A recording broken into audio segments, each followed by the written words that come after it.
Bonjour à tous et bienvenue sur la chaîne Petit Jab.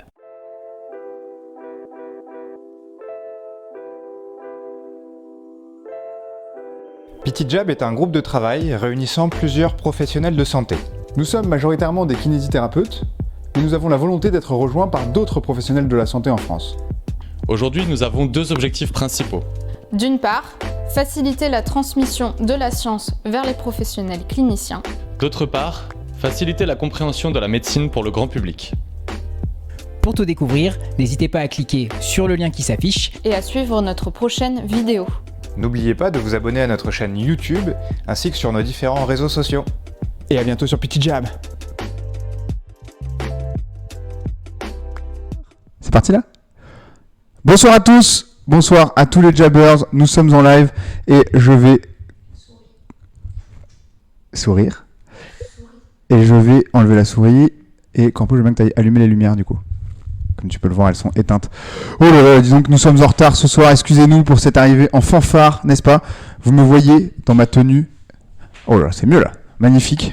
Petit maillot de bain, veste avec des petits coques, mais genre elle est somptueuse. Peut-être qu'il y en a dans le chat qui la reconnaîtront, bien évidemment. Dave2, tu la reconnais, bien évidemment.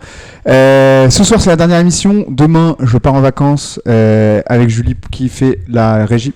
Attention, qui va nous allumer la deuxième lumière. Est-ce que vous êtes prêts ? Ouais, nickel. Toutes les lumières sont allumées, c'est extraordinaire.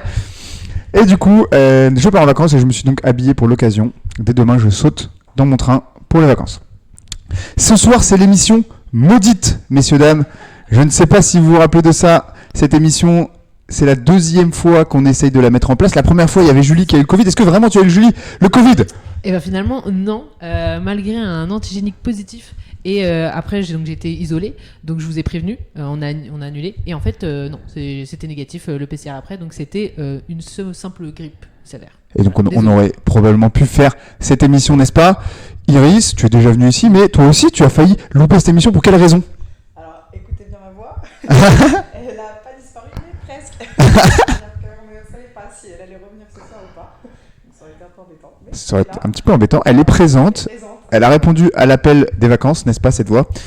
Bonsoir à tous, bonsoir à tous les jabbers du coup qui sont dans le chat. J'espère que vous allez bien. Bonsoir Dave2, bonsoir CCVT, bonsoir Sophie Smith, bonsoir Westeter, les grands habitués qui sont là.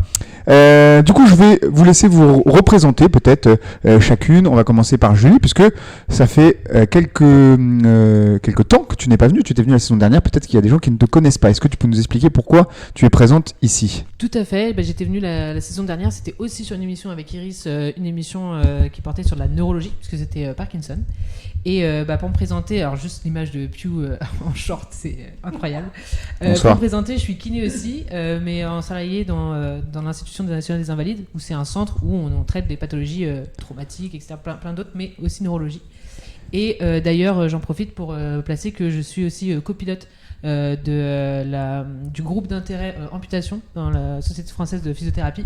Et du coup, on fait de la recherche, on s'intéresse en fait à tout ce qui se rapporte à l'amputation pour apporter des informations aux kinés et aux patients. Donc voilà, vous pouvez nous rejoindre sur Instagram et sur Facebook. On mettra en lien du coup sur Instagram si vous voulez suivre ça. Il y aura plein d'informations intéressantes. Julie qui travaille beaucoup avec des amputés, donc voilà, super cool comme projet. Beaucoup de choses qui vont venir pour ça. Et du coup, Iris, tu étais venue aussi l'année dernière, tu reviens. Ouais. Et est-ce que tu peux donc rapidement te présenter aussi pour ceux qui peut-être t'avaient loupé, quelle erreur ? Le replay sur YouTube, ne ratez pas cette occasion. Bonsoir à tous. Moi, du coup, je suis contente d'être là encore à nouveau une deuxième fois avec vous deux. Donc moi, du coup, je suis kiné et j'exerce en libéral.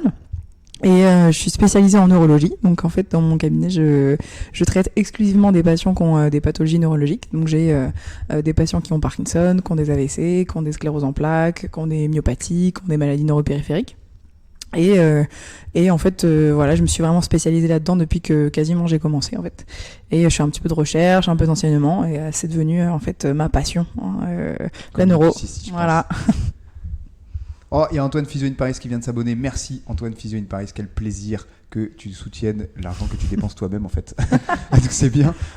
Du coup, c'est très intéressant ce que tu dis parce que on peut rebondir rapidement là-dessus. C'est que finalement la kiné en neurologie se fait rarement en cabinet. c'est un petit peu moins répandu. En tout cas, je pense qu'à Paris, c'est assez rare.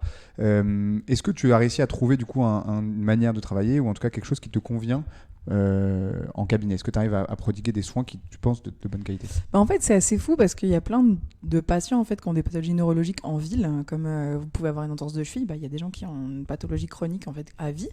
Et donc, c'est un peu anormal qu'en fait, ces patients-là, ils ne puissent pas être traités par un kiné ou spécialisé, ou même un kiné tout simplement. En plus, ils ont du mal à trouver des kinés. Donc, la plupart du temps, les patients qui ont des pathologies neurologiques sont vus souvent en centre ou en hôpital de jour. Et donc, nous, on essaie en fait, de créer un cabinet un peu comme un centre avec un grand plateau technique où on fonctionne à plusieurs, où on travaille en équipe.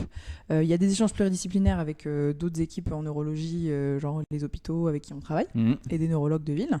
Et on essaie de prendre en charge ces patients longtemps avec parfois des séquencements en fait, dans l'année. On ne va pas les voir toute l'année, on essaie de les voir le plus longtemps possible dans leur vie. Mais on essaie effectivement de produire du contenu de qualité sur les soins. On essaie de les prendre au moins 1 heure, de prendre le temps avec eux, d'avoir des conseils d'expertise en fait sur l'autoprise en charge par exemple, sur l'autorééducation. Et on s'éclate et franchement on s'ennuie pas. C'est une super spécialité. Donc j'invite à tous les jeunes kinés à s'orienter vers cette spécialité qui est chouette. Tout à fait, que vous pratiquez beaucoup, que je pratique un petit peu moins. Et je trouve que ce que vous avez fait, c'est super, parce qu'en effet, je pense on manque d'accessibilité pour les pathologies neuro à de la kinésithérapie de bonne qualité. Et du coup, c'est super cool d'avoir accès à ça, quoi. Sur ce, c'est très intéressant. Aujourd'hui, on va donc parler, vous l'aurez compris, d'une pathologie neurologique qui s'appelle donc la sclérose en plaques. Vous en avez peut-être déjà entendu parler. Et on a une première question qu'on va prendre tout de suite. Tu l'as vu peut-être, Julie, cette question-là? Je t'en prie. Alors, est-ce que le venin d'abeille, ça fait des trucs sur la sclérose en plaques? Mythe, darté, anarcho-bobo ou réalité? C'est une très bonne question d'Af2Zat. Comme d'habitude, tes questions sont chiantes en fait. Quelle est la réponse? Non, je rigole. Écoute, la dernière fois, on avait posé une question un peu bizarre sur sur l'odorat, je crois, et le Parkinson. Et puis, j'avais réussi à trouver une réponse.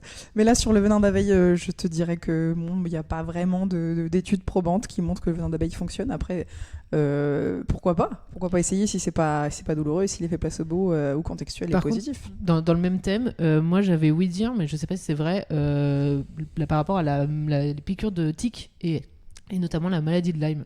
Est-ce que c'est le lien entre la maladie de Lyme et la sclérose en plaques? Ouais. En fait, c'est le lien, c'est simplement que c'est une maladie qui peut se ressembler un petit peu, donc avec une notion de fatigue, une notion de parésie, tout ça. Non, mais sinon, il n'y a pas de lien établi forcément sur la maladie de Lyme. Oui. Entre maladie de Lyme et sclérose en plaques. Maladie de Lyme, sclérose en plaques, et même piqûre de tique. Il y a d'autres pathologies, il y a d'autres infections qui peuvent provoquer la sclérose en plaques. On en reparlera peut-être un petit peu plus tard. Très intéressant.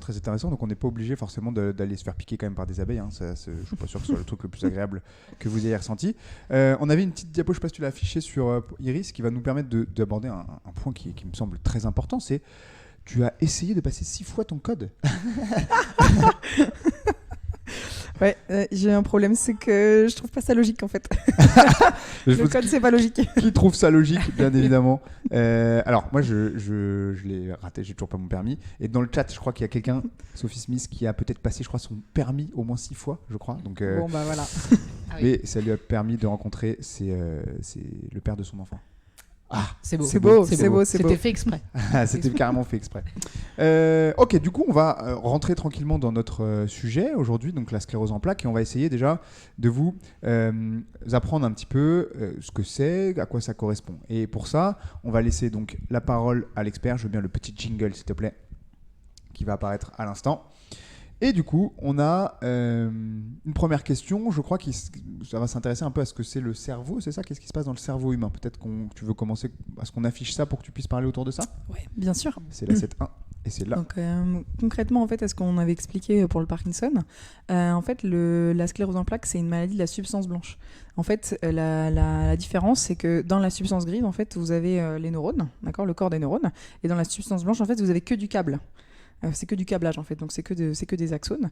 Et en fait, la sclérose en plaques est une maladie de la substance blanche. Donc il n'y a pas en fait d'atteinte du cœur en fait du neurone, du corps neuronal, mais il y a une atteinte en fait des axones. Voilà, c'est important de le savoir quoi. Pour vous expliquer, en gros, ce qu'on appelle substance grise, c'est tout ce qui est la tête des neurones. En gros, c'est la boule, c'est là-dedans où il se passe des trucs.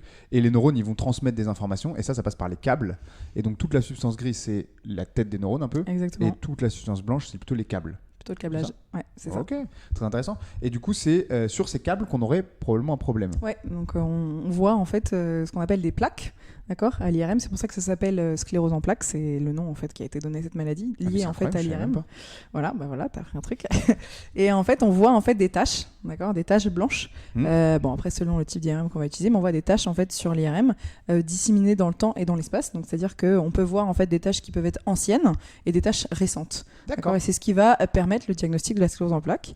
Et il n'y a pas que en fait le cortex, il peut y avoir aussi la moelle épinière. Donc c'est une maladie centrale, mais qui touche et le cerveau en lui-même et la moelle épinière. Alors, juste pour redonner un peu les définitions aux gens qui nous regardent, quand on parle de maladie centrale, c'est ce qui touche soit cerveau, soit moelle épinière. La moelle épinière, c'est ce qui est entre vos vertèbres globalement et qui va donner toutes les informations. C'est tout justement les réseaux de tête de neurones, et c'est de là que partent tous les câbles qui vont innerver vos membres, etc. etc. Donc le cortex, quand on a dit que ça touchait pas forcément le cortex, ça touche pas que le cerveau, ça touche aussi la moelle épinière, toute la moelle épinière et le tronc cérébral, le cervelet, ça peut toucher aussi le cervelet, donc d'autres parties en fait importantes dans le système nerveux central. Exactement, et qui gère finalement pas mal de choses sur, on verra peut-être un peu après, mais l'équilibre, aussi même sur des choses cognitives. Qui gère tout en fait, parce que le cerveau, la moelle épinière, ça gère tout. Le cerveau notamment sur l'aspect en fait cognitif, mémorisation, audition, tout ça. Donc en fait dans la sclérose en plaques, on peut avoir énormément de symptômes à cause du fait que ça touche absolument tout. Est-ce qu'il y a des questions dans le chat peut-être intéressantes? En effet, juste par rapport à l'examen. Du coup, quel est l'examen? Et d'ailleurs, tu parlais de tâches anciennes, tâches récentes. Comment ça se voit? C'est à l'IRM. D'accord, on va voir en fait l'IRM. On va voir en fait ces plaques-là. En fait, elles sont liées à une inflammation. Et cette inflammation, on peut la voir en fait dans le temps, c'est-à-dire on va voir une inflammation ancienne par ces taches qui vont se manifester dans l'IRM, et on peut voir des taches plus récentes, et on va considérer qu'en fait c'est des nouvelles lésions qui vont apparaître. Donc du coup, cette inflammation, elle va produire en fait la mort de certains neurones. D'accord. Et ces taches apparaissent progressivement, du coup? Ouais. Alors il y a plusieurs formes de sclérose en plaques. Soit vous avez ce qu'on appelle une forme rémitante récurrente. Donc c'est une sclérose en plaques où en gros on va avoir une poussée inflammatoire. Donc c'est une maladie auto-immune. On va avoir une poussée inflammatoire, on va avoir une inflammation qui va détruire en fait les zones de la substance blanche d'un seul coup. Et puis ensuite après derrière on va récupérer. Et on en refera peut-être plus tard, pas des poussées. On va peut-être cicatriser un peu. Je sais pas si ça se fait ça. On peut cicatriser. Alors on n'a pas du tout parlé en fait de pourquoi la sclérose en plaques. On va y arriver du coup. C'est la sclérose en plaques. Justement, en plus on a une question sur ça, en fait est-ce que c'est une maladie génétique, est-ce que c'est un virus, d'où vient cette maladie? Voilà, donc c'est une maladie auto-immune, donc c'est une maladie inflammatoire. Auto-immune, ça veut dire que c'est votre propre cellule qui s'auto-attaque, quoi, c'est ça? Okay, on est d'accord. Et qui attaque du coup ce qu'on appelle, je crois, la myéline. Voilà, donc c'est ça qui est petite diapo pour ça. Super important de comprendre. Ouais. C'est quoi la myéline en fait et à quoi ça sert et pourquoi en fait la sclérose en plaques est une maladie en fait de la myéline. Il y a d'autres maladies de la myéline, mais la myéline vraiment centrale, d'accord, c'est parce que la myéline on peut la retrouver dans le système nerveux central et dans le système nerveux périphérique. Pourquoi? Parce que c'est ce qui va entourer le câble. D'accord, c'est ce qui va entourer le neurone. Donc c'est ce qui va permettre en fait une conduction, en fait ce qui va protéger, c'est un isolant et ça va protéger en fait la conduction électrique et va permettre en fait une conduction plus rapide. Et donc cette myéline en fait elle est atteinte dans la sclérose en plaques par en fait le système auto-immun, donc le système immunitaire qui va être trop exacerbé, qui va être trop fort et qui va venir attaquer la myéline. Si on veut faire un parallèle avec quelque chose de mécanique, c'est vraiment quand on a un câble électrique. Par exemple, qui est un câble normal. À l'intérieur, on va avoir tout ce qui va être les fils électriques. Et au-dessus, le plastique, c'est la gaine, en fait. Ouais, là, on pourrait considérer que là, le truc noir, là, c'est un peu la gaine de myéline. Exactement. Et du coup, la gaine de myéline, elle va faciliter la transmission du message dans les nerfs, c'est ça? Exactement. Ok. Donc, on peut assez facilement s'imaginer que s'il y a un problème sur cette gaine-là, ça pourrait après poser des problèmes de transmission de messages. C'est ça. Donc il n'y a pas une paralysie totale, c'est-à-dire qu'on va demander par exemple une flexion de coude. Le patient il va quand même réussir à faire une flexion de coude, mais au lieu d'avoir une flexion de coude franche, on va avoir une flexion de coude fatiguée en fait, parce que du coup le câblage en fait n'est pas suffisamment isolant et donc du coup on va perdre en fait un certain nombre d'ions qui vont permettre du coup le gradient pour transmettre l'énergie. Donc l'énergie va être perdue et donc du coup la transmission sera moins bonne et donc le mouvement se fera moins bien. Ok, c'est très intéressant, c'est très intéressant. Donc c'est, pour résumer un petit peu tout ce que tu nous dis, c'est que c'est une pathologie qui va pas toucher le nerf en lui-même, mais plutôt la gaine qui l'entoure et qui va réduire en fait le message nerveux, qui va en tout cas le faire perdre en qualité. C'est à peu près ça. Alors c'est à peu près ça. Donc au début, c'est une maladie qui touche la myéline. Ouais. Mais le problème, c'est que dans les maladies récurrentes rémittentes, donc au début, ça touche la myéline. Donc on récupère parce que la myéline, ça repousse. D'accord. C'est grâce à des cellules en fait qui s'appellent les cellules de Schwann, pas les cellules de Schwann, les oligodendrocytes qui vont créer en fait un processus et créer en fait du câblage. Et on a des cellules qui permettent de cicatriser ce câblage, qui sont faites pour ça. Qui sont faites pour ça. Et le problème, c'est que au bout d'un moment, quand on fait trop de poussée, quand on fait trop d'inflammation, cette myéline, elle ne repousse pas suffisamment vite. Et après, l'inflammation, elle se produit en fait en dessous le câblage, donc vraiment le système électrique, donc le câble qui est en dessous le câble noir en fait. Et donc ça atteint l'axone directement, d'accord, ça atteint directement en fait le nerf, enfin la partie en dessous, la partie vraiment axonale. Et après c'est ce qu'on appelle les formes secondairement progressives, et donc c'est des formes évolutives. Et donc là c'est difficile de récupérer, c'est difficile d'avoir du nerf qui repousse, puisque du coup l'axone est atteint directement, et donc là on évolue. Parce plus vers le handicap. On a abîmé le nerf directement. Directement, ouais, tout à fait. Okay. Et on a une question de Sophie Smith qui demande du coup, qu'est-ce qui provoque cette réaction auto-immune ? Qu'est-ce qui fait que d'un coup, notre corps rejette notre propre gaine de myéline ? En fait, il y a des facteurs prédisposants quand même. Pourquoi on a une inflammation générale ? C'est quand même pas normal d'avoir son propre corps qui s'attaque à soi-même. C'est énervé ce corps-là. Donc en fait, il y a plein de facteurs. Donc on ne sait pas exactement. Et après, il y a des études qui ont été démontrées récemment. On va en parler. Donc déjà, l'exposition au soleil. Il faut savoir qu'il y a un gradient en fait quand on va regarder sur la sclérose en plaques en fait dans le monde. On va voir qu'il y a un gradient nord-sud. Qu'il y a plus de patients dans le nord, dans les pays du nord, que dans les pays du sud. Donc en fait, moins on est exposé au soleil, plus on a de chances de développer la sclérose en plaques. Attends, mais je suis abattu en fait. Non, c'est vrai. C'est vrai, il y a vraiment un gradient nord-sud. Je vais quitter Paris. Il faut aller vivre au soleil. Il faut savoir, je crois il me semble que c'est juste avant 14 ans ou un truc comme ça. Donc il faut que tu naisses. Tard, voilà, c'est trop tard. Ouais, c'est trop tard. Je suis abattu. Voilà. Après, il y a d'autres facteurs. Le tabac. Le tabac, ça provoque plein de trucs, mais c'est Maman, si tu nous regardes, prédisposant. C'est un facteur négatif pour provoquer la sclérose en plaques. Et récemment, il y a en fait une étude qui est sortie sur l'Epstein-Barr virus. Donc c'est un virus de la mononucléose. Ça, c'est le truc récent qui est sorti. Et donc, en fait, il semblerait qu'il y a énormément de patients qui, en fait, ont développé la sclérose en plaques après avoir, en fait, été infectés à l'Epstein-Barr virus. D'accord. Voilà. Mais ce virus, en fait, il est assez commun, donc on peut quasiment tous l'avoir et pas avoir forcément de symptômes. Mais il y a des patients qui vont moins bien réagir. Et en fait, comme c'est pas en fait l'Epstein-Barr virus qui va provoquer la sclérose en plaques, c'est le fait que l'Epstein-Barr virus va avoir en fait des antigènes ou un système qui va déranger le corps, et le corps en fait, il va provoquer une réaction auto-immune et immunitaire trop importante. Et il va finir par s'attaquer à lui-même.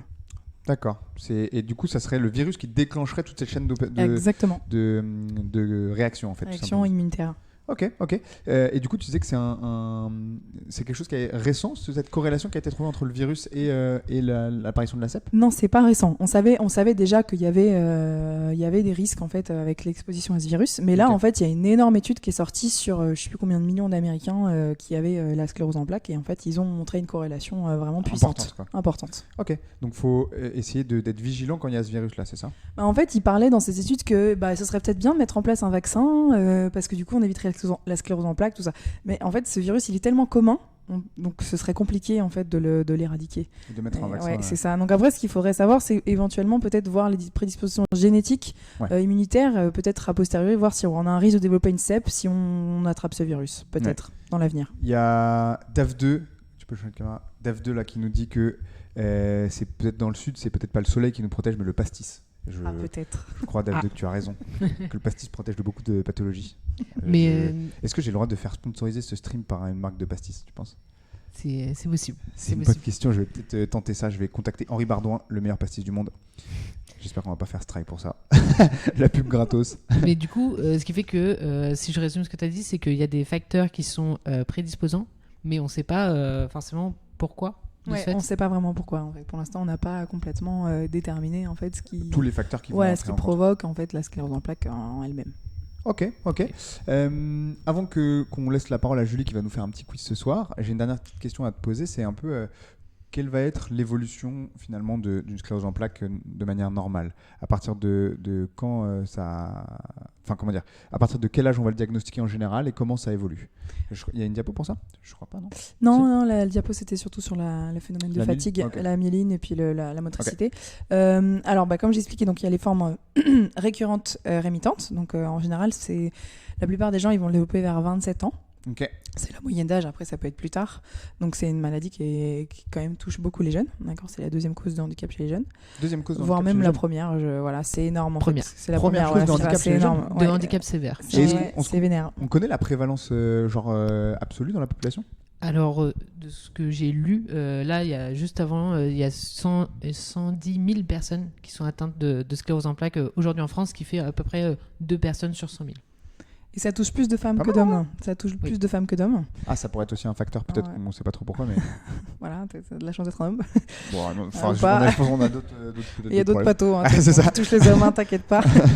Parkinson, ça touche plus les hommes, non? Parkinson Voilà, touche plus donc les on a- hommes. Voilà, c'est ça. Voilà. Mais donc, du coup, en fait, la forme rémitante récurrente, vers 27 ans, après, malheureusement, à force de faire des poussées, on va moins récupérer. Donc après, il y a une forme secondairement progressive, donc plutôt une forme évolutive. Donc là, en général, c'est vers 50 ans. Après, ça dépend des patients. On peut essayer de retarder au maximum avec les traitements cette phase-là. On parlera des traitements après. ouais. Voilà. Et après, il y a la forme d'emblée progressive. Et donc là, c'est vers 50 ans à peu près ou 40 ans. On va avoir en fait une forme très agressive qui va toucher très très fort les axones en fait, la D'accord. myéline et puis après les axones. Et là, ça va être une forme évolutive. On va avoir du mal à progresser.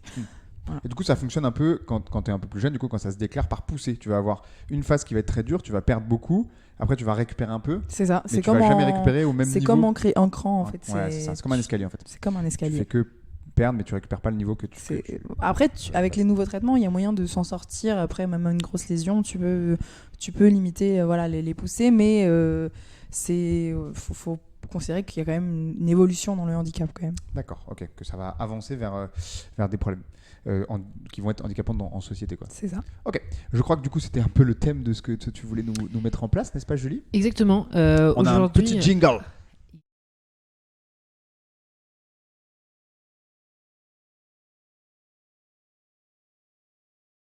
un petit peu de l'accessibilité, puisque en fait, comme justement c'est la première cause d'handicap sévère chez les jeunes adultes, ces personnes-là sont des personnes actives et donc ont besoin, nécessité de se déplacer. Or, le monde d'aujourd'hui n'est pas fait pour les personnes en situation de handicap et on va le voir après en quelques chiffres. Du coup, aujourd'hui, on voulait parler de ça. Donc, avant de lancer ce petit quiz, peut-être déjà définir qu'est-ce que l'accessibilité. Donc, de mes sources très fiables, globalement l'accessibilité on est sur pouvoir être libre de se déplacer, d'utiliser des outils et de comprendre. Ce qui fait que en fait l'autonomie, ça va permettre l'accessibilité, ça permet l'autonomie et la participation de quiconque en fait, qu'on soit plein de ses capacités ou en situation de handicap. Et du coup c'est parti pour le quiz. Attends, juste avant, Ouais. je t'en prends une, juste celle-là. Là. Regardez ça, elle nous a fait des petites fiches, mais genre quand même extraordinaire. C'est génial, j'adore. Et oui, je suis ce fan. n'est pas pour rien que Julien Lepers complet. est parti en retraite. Tu veux l'emplacer? Je suis prêt à prendre la suis place. là. C'est extraordinaire. Exactement. Donc je vous explique comment ça va se dérouler. En gros, je vais poser la question. Vous, les Jabbers, c'est le moment de répondre dans le chat. Vous répondez donc ce que vous pensez. Le plus proche gagnera une récompense que Pierre-Loup nous dira tout à l'heure. Et pendant que vous réfléchissez et que vous répondez, je vais poser la question à Pierre-Loup et Iris qui ne sont pas au Je courant peux des peut-être questions. donner le résultat même de ce qu'on va offrir maintenant. hein. Mais dis-nous Ouais. tout de suite. Du coup, ce qu'on va vous offrir, c'est des abonnements à notre propre chaîne, les Jabbers. Donc, si je me trompe, c'est ça? Ou si j'ai raison, j'offre? Qu'est-ce que je me trompe?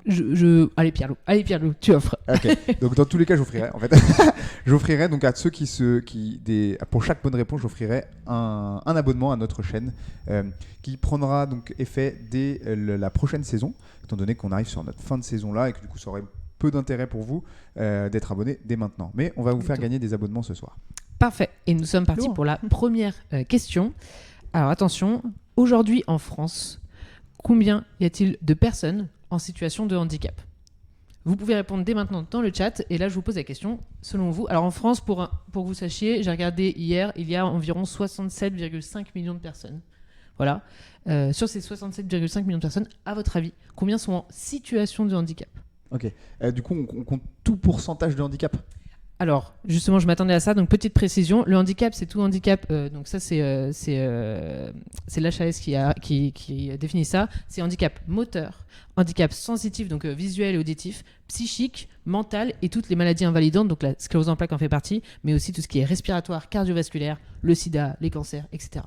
Tout ça, c'est une situation de handicap. Ah ouais.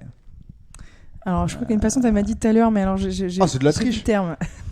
Mais j'hésite entre deux chiffres. Ok. Et on Attends la réponse ça, on a des Ah. réponses dans le chat. On a des les réponses. Ça... 3 millions. Ok, moi j'irais. Est-ce que je peux donner ma réponse ou pas? Oui, bien sûr, vas-y. Tu lock ta réponse pour pas que je t'influence. Ok, je lock.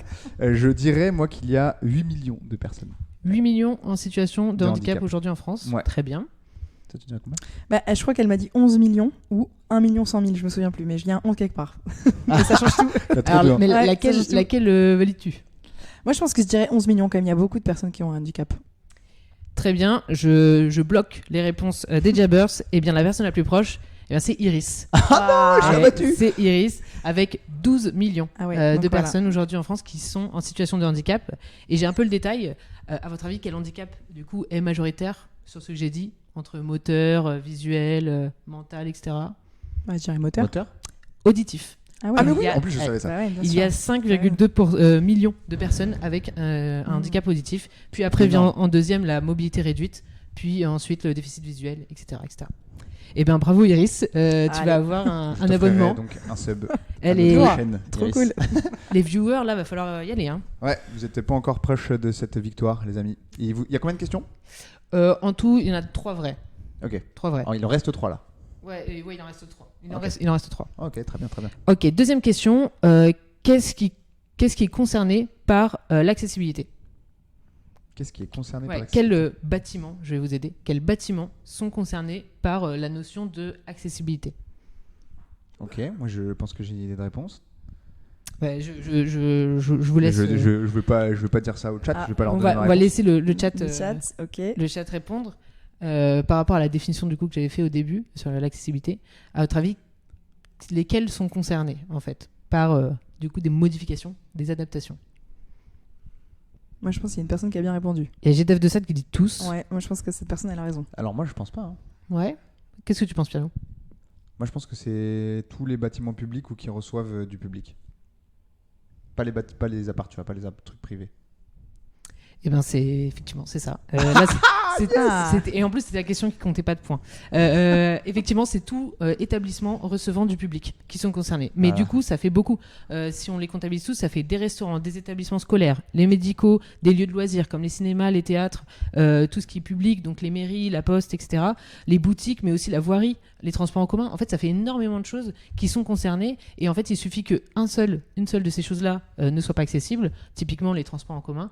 Et ben en fait on peut pas aller au cinéma, on peut pas aller au restaurant, etc. etc. Donc c'est quand même très handicapant. Tout à fait. Il y a eu une bonne réponse de CCVT dans le chat. Ceux qui reçoivent du public, hein. C'est un peu ça finalement. Ouais, tous les établissements Exactement. publics. Ouais. Et bien tu Ok. pourras payer du coup Bah, l'abonnement. CCVT, je te paierai un abonnement à Petit Jab. Exactement. J'ai gagné. Cette Et personne du est contente. coup, Je veux des points. troisième question, soyez prêts Alors, les jabbers. Je sais pas si je voulais te poser une petite question Ah, juste par pardon. rapport à la question d'avant. Ouais. Est-ce qu'on, je sais pas si ça va porter sur les questions d'après, donc tu m'arrêteras s'il faut. Est-ce qu'il y a, tu sais par exemple combien de stations de métro vont être accessibles? C'est la question. C'est la quatrième question. Ok, bah, pas- Je la laisse Ah pour ouais, la fin. oh là c'est très là. bien. Avant ça- je suis devant en fait. On va parler des différentes villes françaises. Soyez prêts. À votre avis, quelle est la ville française ou alors le top Ah. 3? Si vous me donnez Ah. le top 3, c'est très bien. Le top 3 des villes françaises les plus adaptées pour les personnes en situation de handicap. Sachant que les chiffres sur lesquels je me suis basé, en fait, c'est basé sur ce qu'on appelle un taux d'accessibilité. Et en fait, c'est des personnes plus ou moins handicapées qui ont dit, en fait, si la ville était accessible ou non. Donc, c'est vraiment sur du vécu de personnes. Donc, expérience de personne, quoi. Exactement. Mhm. À votre avis, quelle ville en France est la plus accessible pour les personnes en situation de handicap? On a Lyon, ce n'est pas Lyon. Moi, je dirais Grenoble. Bah, moi, je dirais Paris en vrai. hein. On a Ouais, Nantes. Paris, c'est pas possible. hein. Mais si, je pense. Alors Nantes, c'est T'as pas déjà pris mal. le métro? Nantes, Ouais, mais Nantes est en 3e position, c'est pas mal, mais c'est pas ça du coup. Paris. Paris, je le vois même pas sur mon classement. Ah, mais je me Elle est disais, tu vois, loin même derrière. si- en fait, il y a plus de choses. Du coup, je me disais, malgré Ouais, tout, il y a plus d'accessibilité. Tu vois, Ouais, non, mais peut-être pas, en effet. c'est horrible.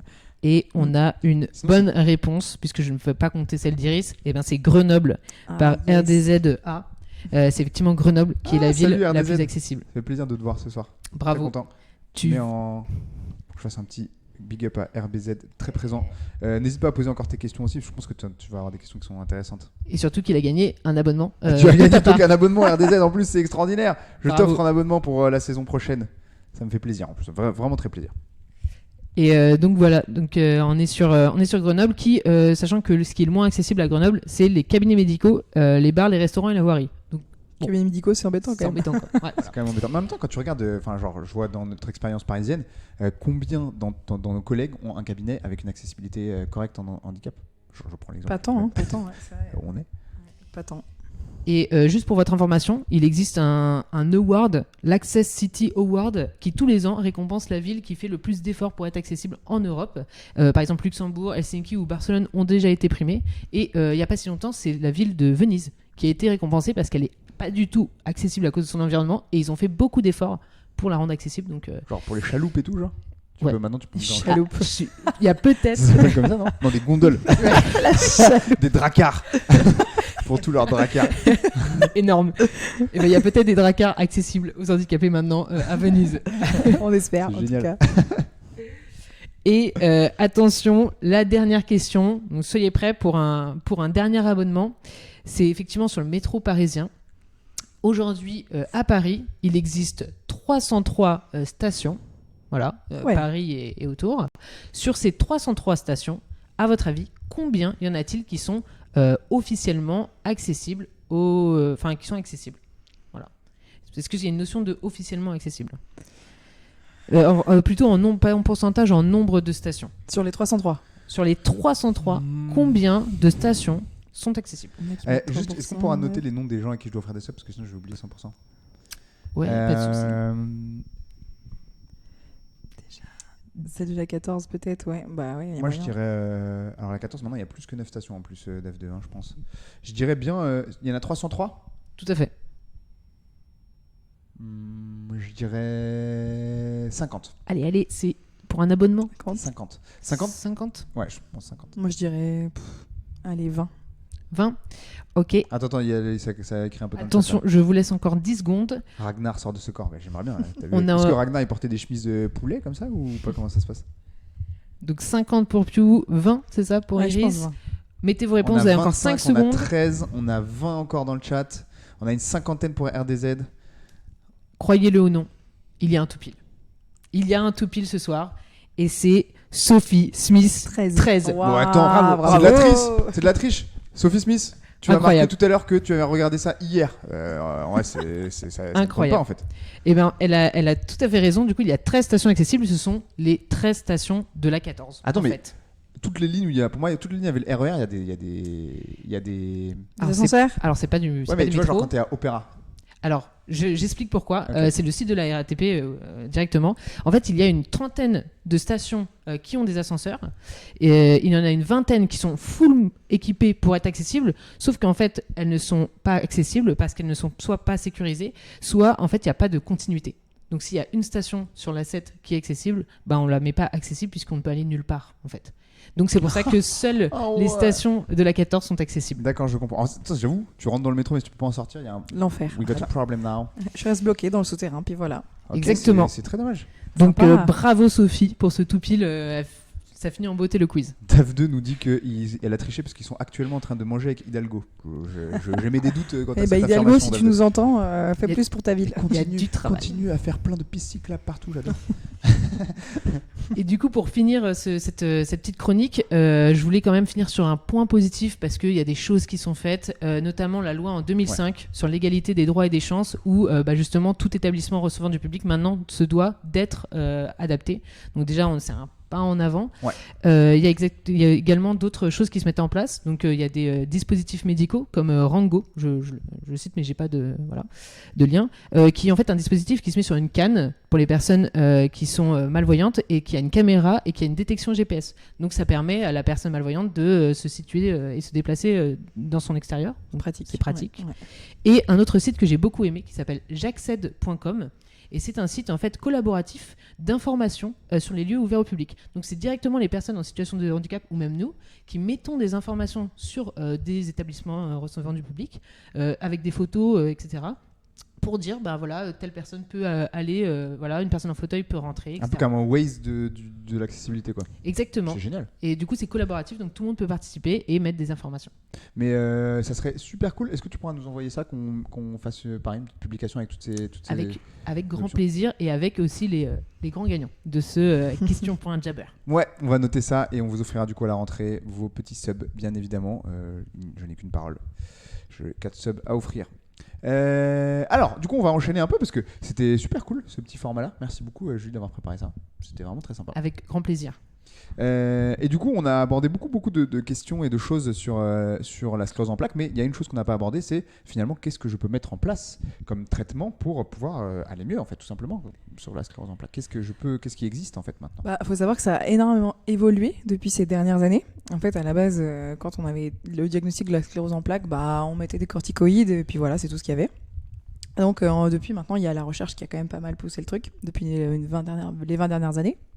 Donc effectivement, quand on fait une poussée, le premier truc qu'on va essayer de faire, c'est de limiter la poussée. Donc on va mettre une dose d'corticoïdes assez fort. Mais aussi, donc ça c'est un traitement de forme. Et après on va essayer de mettre en place un traitement de fond pour limiter en fait la survenue de ces poussées.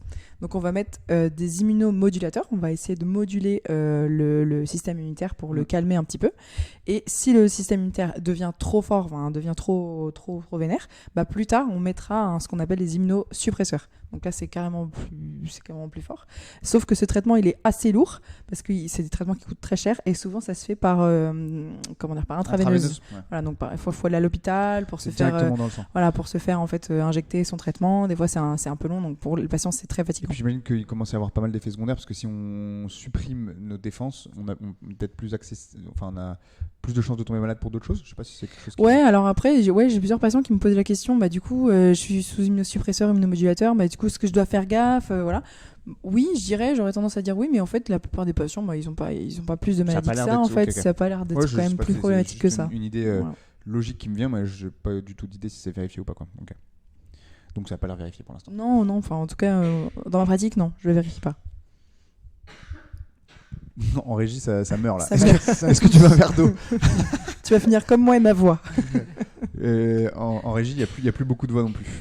Vous pouvez applaudir aussi encore une fois la régie ce soir qui fait un travail monstrueux. L'émission maudite. L'émission maudite, c'est ça. ça. Est-ce que tout le monde finira sans voix ce soir? C'est la question que on se pose tous ce soir. J'espère que tout le monde dans le chat, vous avez encore de la voix parce que là, nous on en a bientôt plus. Ok, très intéressant. Donc on a un traitement qui va être médicamenteux qui va être mis en place Tout à fait. pour donc accompagner les crises et un traitement de fond pour retarder l'évolution. Exactement. Et du coup, à quoi sert en fait? On a eu la question qui a été posée dans le chat justement. À quoi sert la kiné? Pourquoi nous, Yes. comment nous on intervient là-dedans en fait? En fait, du coup, parmi les traitements, il y a quand même le traitement physique, d'accord, qui est quand même de plus en plus démontré comme pour ralentir cette maladie. D'accord. En fait, le fait de bouger, en fait, on va stimuler en fait plein de choses dans notre corps. Pour permettre la régénération en fait nerveuse, comme on avait vu tout à l'heure avec les formes résultantes récurrentes, ou alors maintenir un état au maximum des capacités du patient pour éviter qu'il se dégrade, parce que le problème c'est que du coup comme on est fatigué, comme on a une perte de motricité, du coup on va moins bouger, du coup on va encore plus se dégrader sur le plan fonctionnel, et donc du coup la kinésithérapie va essayer de maintenir, de limiter au maximum cette évolution. Ça c'est quand même pas rien. Les patients, on peut essayer de les maintenir pendant des années avec du traitement physique sans qu'ils évoluent trop gravement. En fait, il faut imaginer qu'il y a des effets un peu collatéraux. Si jamais on commence à perdre un peu de capacité et qu'on fait rien, on va associer à des pertes de capacité nerveuse, peut-être des pertes de capacité musculaire, des pertes de mobilité, des pertes de tout ça qui ne seront pas dues à la pathologie en elle-même, en tout cas à ce qu'elle provoque, mais parce qu'on en fait juste moins, et comme toute personne qui en fait un peu moins, on perd ses capacités. Exactement. Et du coup, ça, on peut essayer de potentialiser un peu, optimiser au maximum les capacités qui nous restent en fait. Tout à fait. Et cette activité physique, ça concerne seulement ce qu'on fait avec le kiné ou c'est même l'activité physique que le patient peut faire seul chez lui ça serait bon aussi pour... Bah en pour ça fait, la kiné, c'est... Enfin, en tout cas, ce qu'on fait, ce qu'on propose, c'est du traitement d'activité physique. Après, on propose d'autres techniques. Parce qu'il y a malheureusement, il y a d'autres symptômes qui se mettent en place, comme la spasticité, par exemple. Et donc, du coup, il faut faire beaucoup d'étirements. Mais le traitement, on va dire, de base, le plus important, c'est le maintien de l'activité physique et la pratique d'une activité physique régulière. Donc après, ça peut être, le patient peut très bien se mettre à une activité sportive tranquille, sans trop forcer, voilà, tout au long de sa vie. Donc, il peut pratiquer de la marche nordique, par exemple, faire un peu de natation. Enfin, il y a plein de possibilités de faire de l'activité physique. L'important, c'est de faire une activité physique. Tout à fait. Parce c'est souvent ce qu'on dit encore quand on est ici sur le plateau. Et ça va participer à ralentir un petit peu l'évolution. Ralentir c'est les ça symptômes, ouais, tout à fait. Ouais, et du coup, juste pour finir là-dessus, l'activité physique, est-ce que c'est mieux de faire une activité physique, par exemple, intense, cardio, ou justement plutôt d'endurance, ou alors tout type d'activité physique est bonne dans ce cas de figure? On a des questions, Alors, des questions intéressantes. du coup, en fait, avant, on pensait que l'activité physique, en tout cas le renforcement en résistance, c'était dangereux parce qu'on considérait que ça pouvait augmenter la fatigue. Et donc, le fait d'augmenter la fatigue, ben, on augmentait en fait le système inflammatoire et on pouvait être délétère en fait pour les neurones. En fait, il y a plein d'études qui ont montré que c'était faux. En fait, ce qu'il faut faire, c'est faire une activité plutôt en HIIT. Donc en fait, avec un moment intense, donc on va essayer de potentialiser au maximum en fait l'activité neuronale. On fait une petite pause et après on reprend. D'accord ? En fait, on laisse finalement le gradient, de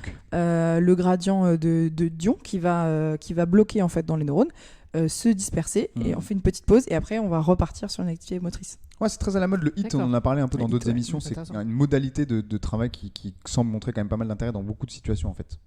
Et on avait une question aussi de Sophie Smith qui nous demande est-ce qu'il y a des approches complémentaires type méditation ou yoga, etc., pour gérer les douleurs des patients? Ouais, parce que aussi, c'est le problème, c'est que du coup, il n'y a pas que le problème moteur. En fait, il y en a plein. Il y a des douleurs du genre neuropathique, il y a des problèmes cognitifs, il y a plein de soucis. Il y a aussi de l'angoisse, de la dépression. Voilà, c'est une maladie qui apporte énormément de choses négatives dans la vie, et notamment les douleurs. Donc oui, pourquoi pas, en fait, tout ce qui est méditation, sophrologie, même toutes les choses qui permettent de relaxer la personne et de se recentrer sur elle-même. En fait, il faut les prendre, hein. Pastis, on évite. On va éviter le pastis. on évite l'alcool. Mais oui, complètement. Ouais, je suis tout à fait d'accord. C'est une maladie qui va être multifactorielle et il faut essayer de jouer sur le plus de choses possible. Et la douleur, ça va en faire partie, bien évidemment. La douleur, ça et peut puis c'est aussi être pour ça gênant. qu'on a une prise en charge qui est multiprofessionnelle aussi, interprofessionnelle, avec pas que des kinés, bien évidemment, mais j'imagine peut-être des ergos pour de l'adaptation. J'imagine aussi peut-être j'ai le nom en anglais. Language. Les orthophonistes. Les orthophonistes. Incroyable. Oui, bien sûr, parce qu'elles vont devoir travailler aussi sur le langage, parce qu'on peut avoir une dysarthrie. On peut avoir un syndrome d'atteinte du cervelet, donc celui qui va gérer la coordination des mouvements et aussi la coordination du mouvement de la parole, enfin des mouvements, des muscles de la parole. En fait, ils vont être gênés, ils vont avoir du mal à parler. Donc, il faut que l'orthophoniste en fait travaille cette partie-là pour potentialiser le patient dans ses fonctions. Ouais, trop cool. Et je vois qu'il y a encore d'autres questions. On y répondra sur les réseaux parce qu'il se fait déjà tard, n'est-ce pas ? Dont une question sur le CBD. Je ne sais pas si tu en sais plus, mais on va garder ça pour le réseau. Ok ? Ça te va ? Très bien. Donc on répondra à ça en fin de semaine rapidement. On va finir du coup avec, comme d'habitude, nos petits doggy jabs. Je veux bien la petite transition.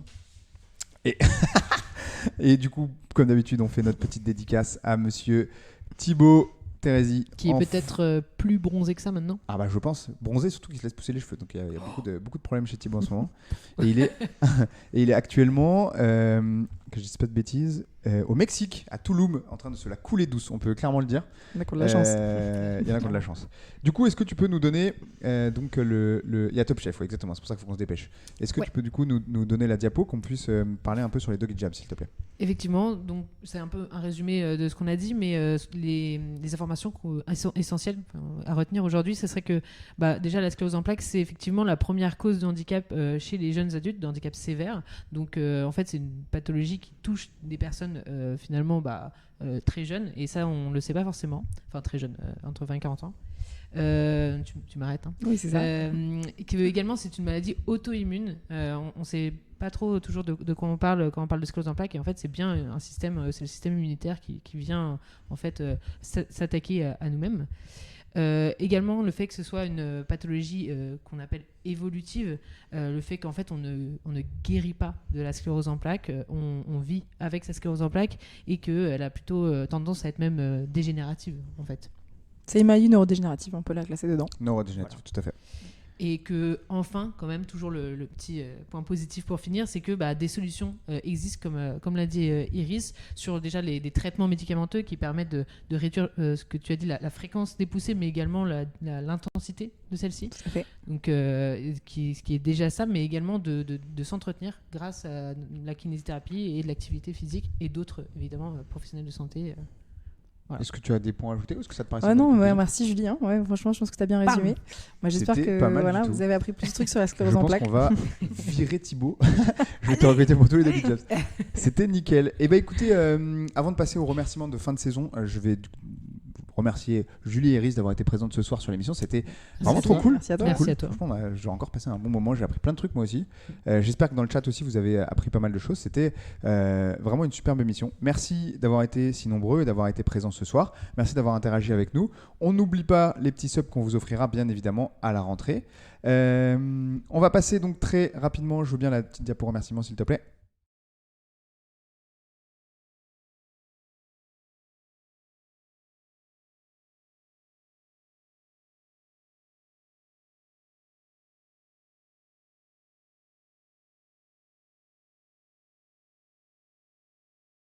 Au mois de juin, il y aura d'autres contenus qui apparaîtront sur... Tu l'as mis du coup ? Ah oui, il n'y a pas de son sur la diapo ? Aïe, aïe, aïe, aïe. Du coup, je vais remercier dans le vide, c'est pas grave. Donc je recommence. Pour vous dire que je peux vous assurer qu'il y aura donc une nouvelle saison de Pause Santé, la saison 4, qui aura lieu du coup à partir de septembre.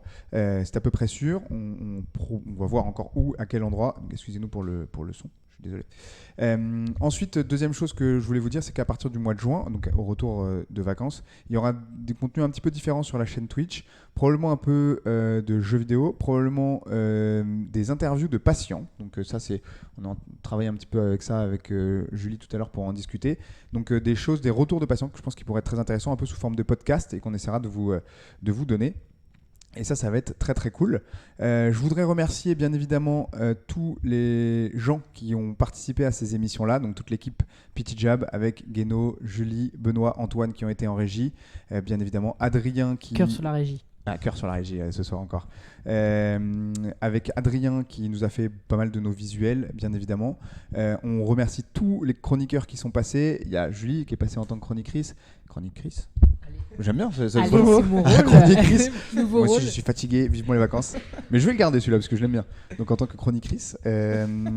Tous nos invités, bien évidemment. Ce soir, il y a Iris, il y en a plein qui sont passés. Il y a Théo, il y a Antoine, il y a Anthony, il y a Docteur Casabianca. Je peux pas dire tout le monde. Victoria. Il y en a plein qui sont passés. Et du coup, c'était vraiment trop cool de nous avoir fait confiance et d'avoir accepté de venir échanger un petit moment avec nous. Et je vais remercier en dernier, bien évidemment, ceux sans qui tout ça n'aurait pas lieu. C'est vous, les Jabbers. Merci de nous regarder. Merci d'être présents le mercredi soir avec nous. J'espère que vous serez présents pour soutenir nos nouveaux projets. On a toujours plein d'idées. On va se reposer un peu sur chroniqutrice, je préfère CCVT, plutôt que chroniqueuse. On se retrouvera dans tous les cas au mois de juin pour encore plein de projets ensemble. Et donc merci à vous énormément du fond du cœur de nous suivre et de nous donner l'envie en fait de continuer à vous produire du contenu. Voilà, c'est toujours un petit peu dur de clore une saison, mais en tout cas ça a été un vrai plaisir. Merci encore à vous deux, ça a été un plaisir d'être avec vous aussi pour cette fin de saison. Pleure pas, Piu, hein. Pleure pas. Non, moi je suis pas très loin, mais ça va aller. Moi je m'en vais en Slovénie et puis je vous souhaite à tous j'allais dire de très bonnes vacances, mais en fait personne n'est en vacances. Personne sauf toi. À tout le monde d'aller travailler demain. Une très bonne journée de travail demain. et puis on se revoit très très vite au mois de juin sur Twitch, sur nos réseaux sociaux, sur YouTube dès demain, bien évidemment. Je vous souhaite à tous une très bonne soirée. Ciao les Jabbers. Salut.